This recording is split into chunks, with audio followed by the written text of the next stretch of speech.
தமிழ்நாடுல இந்தியா முழுக்க வாக்கு திருட்டு நடக்குது. அரசியல் மட்டும் இல்ல, தேர்தலிலும் துஷ்பிரயோகம் நடக்குது. அதுதான் நான் இப்ப சொல்லிட்டு வந்தது. தேர்தல் ஆணையமும் நீதி அரசர்களும் சேர்ந்து ஜனநாயக நாட்டில் முறையான ஒரு தேர்தலை நடத்தணும். அப்பதான் நம்ம எலெக்ஷன் நிக்கிறதுக்கோ கண்டெஸ்ட் பண்றதுக்கோ ஒரு வழிவகை பிறக்கும்.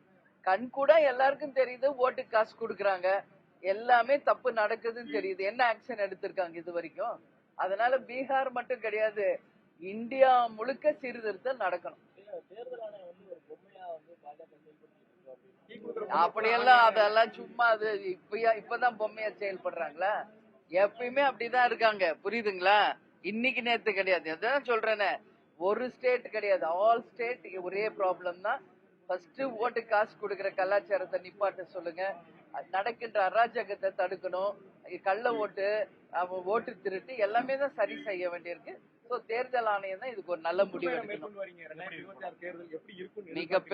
மிகப்பெரிய மக்கள்கிட்ட வரவேற்பு இருக்கு. வெகு விரைவில் இந்த சைடும் நாங்க வர இருக்கிறோம். மக்களிடையே மிகப்பெரிய வரவேற்பு இருக்கு.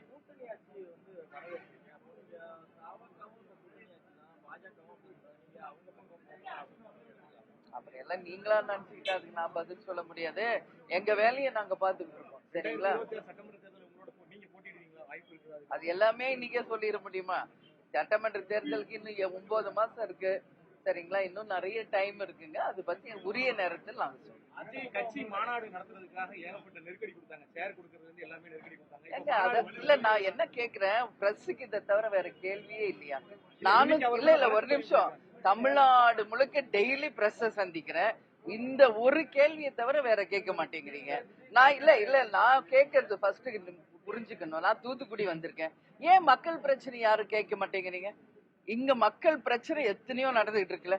இன்னைக்கு உப்பளங்கள்ல மக்கள் எவ்வளவு பாதிக்கப்பட்டிருக்காங்க. சிறு குறு தொழில் பாதிக்கப்பட்டிருக்கு. கப்பல் தளம் அமைக்கிறதுனால உப்பு தயாரிக்கிறவங்க பாதிக்கப்பட்டிருக்காங்க.